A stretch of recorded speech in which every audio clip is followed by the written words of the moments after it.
کیا ہے اور گمان کرتا ہے کہ قرآن بغیر لحاظ کسی شرط کے جہاد پر انگیختہ کرتا ہے،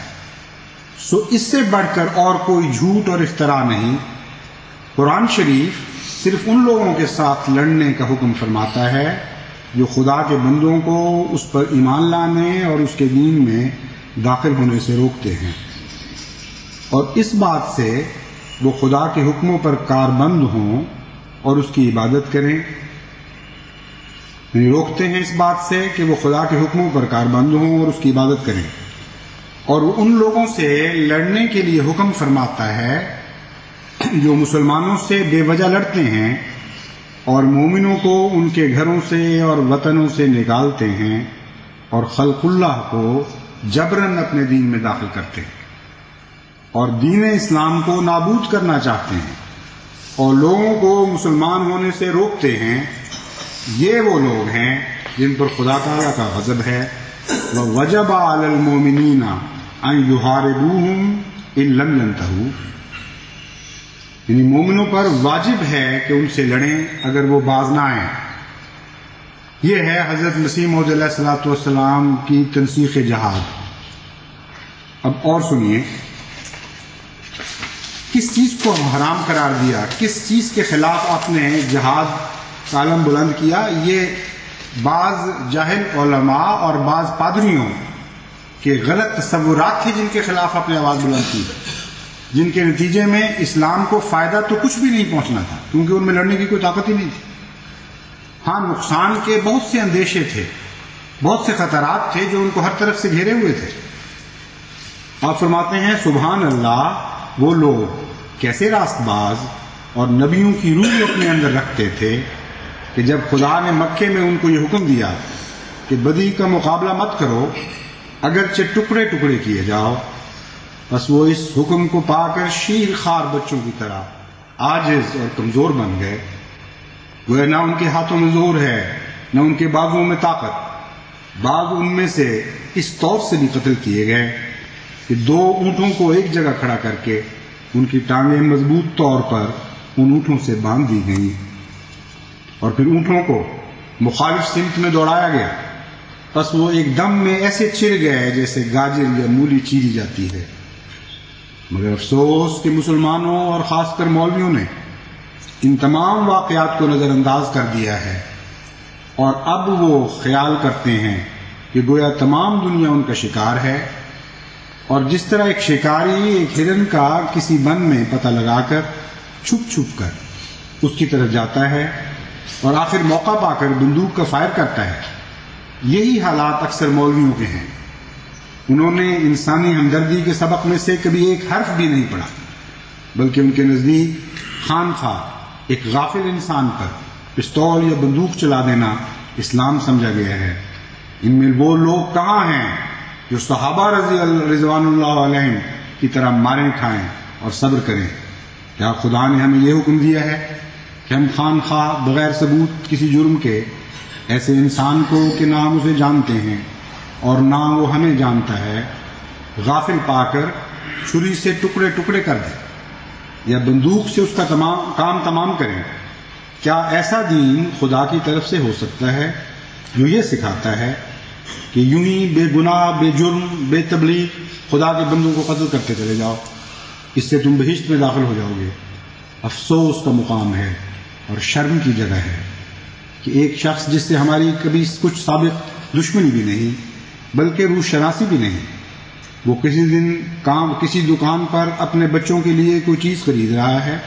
یا اپنے کسی اور جائز کام میں مشغول ہے، اور ہم نے بے وجہ بے تعلق اس پر پستول چلا کر ایک دم میں اس کی بیوی کو بیوہ اور اس کے بچوں کو یتیم اور اس کے گھر کو ماتم کدہ بنا دیا۔ یہ طریق کس حدیث میں لکھا ہے یا کس آیت میں مرقوم ہے؟ کوئی مولوی ہے جو اس کا جواب دے؟ نادانوں نے جہاد کا نام سن لیا ہے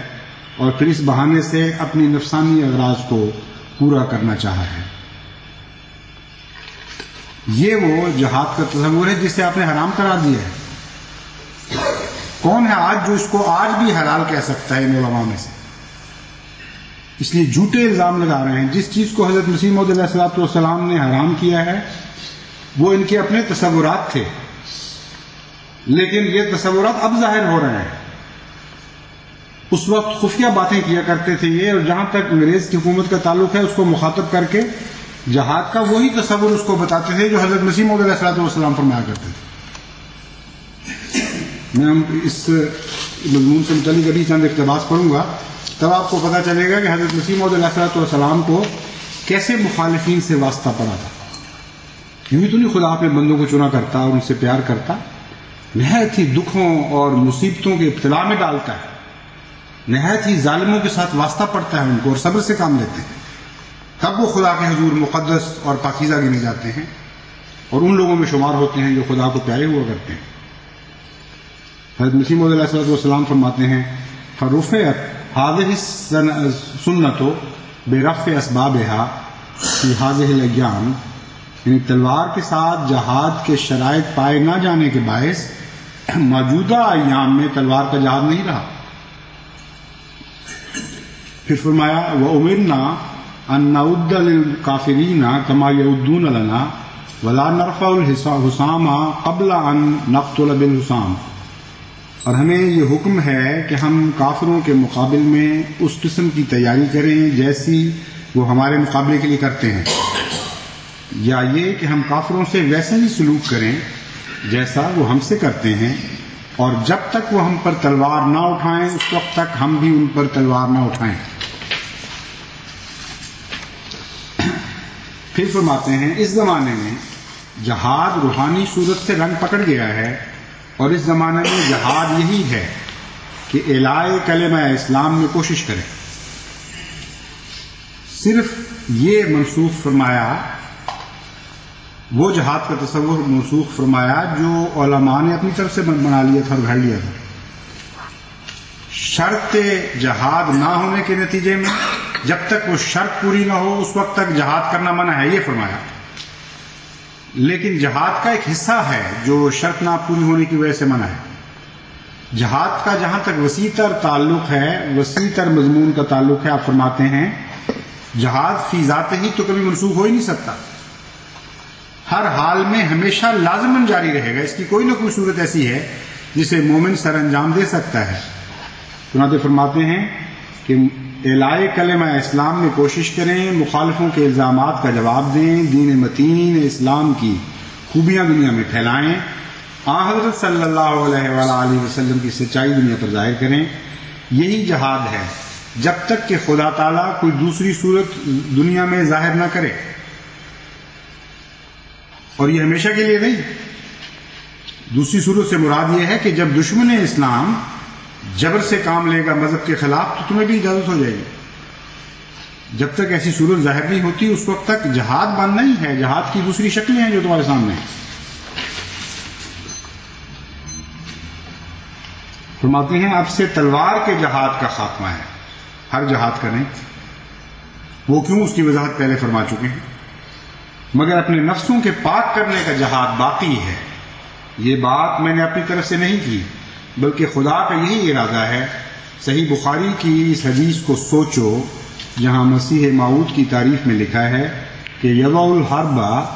یعنی مسیح جب آئے گا تو دینی جنگوں کا خاتمہ کر دے گا۔ حضرت صلی اللہ علیہ وسلم کا الفاظ فرمایا، اور دوسرا اصول جس پر مجھے قائم کیا گیا ہے وہ جہاد کے اس غلط مسئلے کی اصلاح ہے جو بعض نادان مسلمانوں میں مشہور ہے۔